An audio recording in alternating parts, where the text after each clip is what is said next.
ಚೇರಂಬಾಣೆ ಸಮೀಪದ ಬೇಗೂರು ಗ್ರಾಮದ ಶ್ರೀನಾಡು ಕಡಪಲಪ್ಪ ದೇವಾಲಯದ ಪುನರ್ ಪ್ರತಿಷ್ಠಾಪನಾ ಅಷ್ಟಬಂಧ ಬ್ರಹ್ಮಕಲಶೋತ್ಸವ ಶ್ರದ್ಧಾ ಭಕ್ತಿಯಿಂದ ಸಂಪನ್ನಗೊಂಡಿದೆ. ಏಪ್ರಿಲ್ 20ರಿಂದ ಆರಂಭವಾದ ಧಾರ್ಮಿಕ ವಿಧಿಗಳು ಏಪ್ರಿಲ್ 25 ಶುಕ್ರವಾರ ವಿವಿಧ ಹೋಮ ಪೂಜೆಗಳೊಂದಿಗೆ ಸಂಪನ್ನಗೊಂಡಿದೆ. ಮುಂದಿನ ಏಪ್ರಿಲ್ 28ರವರೆಗೂ ಊರವರು ಹಬ್ಬವನ್ನು ಆಚರಿಸಲಿದ್ದು ಸ್ಥಳೀಯ ಧಾರ್ಮಿಕ ವಿಧಿಗಳು ಮುಂದುವರಿಯಲಿವೆ. ಶುಕ್ರವಾರ ಬೆಳಿಗ್ಗೆ ದೇವರಿಗೆ ಶಾಂತಿ ಪ್ರಾಯಶ್ಚಿತ್ತ ಹೋಮಗಳ ಕಲಶಾಭಿಷೇಕ, ತತ್ವ ಕಲಶಾಭಿಷೇಕ, ಪರಿಕಲಹ, ದ್ರವ್ಯ ಸಹಿತ ಬ್ರಹ್ಮ ಕಲಶಾಭಿಷೇಕ, ಉತ್ಸವದ ನಂತರ ಸಂಜೆ 6 ಗಂಟೆಗೆ ದೇವರಿಗೆ ರಂಗಪೂಜೆ ನಡೆಯಿತು. ದೇವರ ಉತ್ಸವ ಮಹಾಮಂತ್ರಾಕ್ಷತೆಗಳು ನಡೆದವು. ಸಂಜೆ ಪುತ್ತೂರಿನ ಗೌತಮಿ ಅನುದೀಪ್ ಅವರಿಂದ ಭರತನಾಟ್ಯ ಕಾರ್ಯಕ್ರಮ ಏರ್ಪಡಿಸಲಾಗಿತ್ತು.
ಈ ಸಂದರ್ಭ ದೇವಾಲಯದ ಆಡಳಿತ ಮಂಡಳಿ ಅಧ್ಯಕ್ಷ ತೇಲಪಣ್ಣ ನಂದಮಂದಣ್ಣ, ಉಪಾಧ್ಯಕ್ಷ ಕೆಂಚಟೀರ ಸುಬ್ಬಯ್ಯ, ಕಾರ್ಯದರ್ಶಿ ಕೆಂಚಟೀರ ಗೋಪಾಲ್, ಖಜಾಂಜಿ ಪಟ್ಟೆಮಡ ಅಶೋಕ್ ಮತ್ತಿತರರು ಹಾಜರಿದ್ದರು.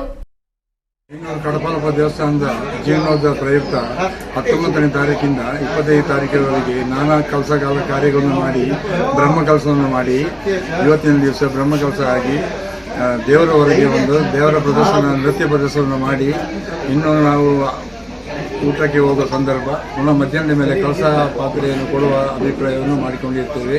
ನಾಳೆಯಿಂದ ಹಬ್ಬದ ಮಾಮೂಲಿಯಂತೆ ಹಬ್ಬ 2-3 ದಿವಸ ನಡೆದು 27-8ರಂದು ಪಟ್ಟಣಿ, 29ರಂದು ದೇವರ ಸ್ನಾನ ಮಾಡುವಂಥ ಅಭಿಪ್ರಾಯ ಇದೆ. ನಂತರ ದೇವರನ್ನು ಒಳಗೆ ಪ್ರತಿಷ್ಠಾಪನೆ ಮಾಡಿ ಊರವರು ಆ ಕಡೆ ಈ ಕಡೆ ಖುಷಿಯಿಂದ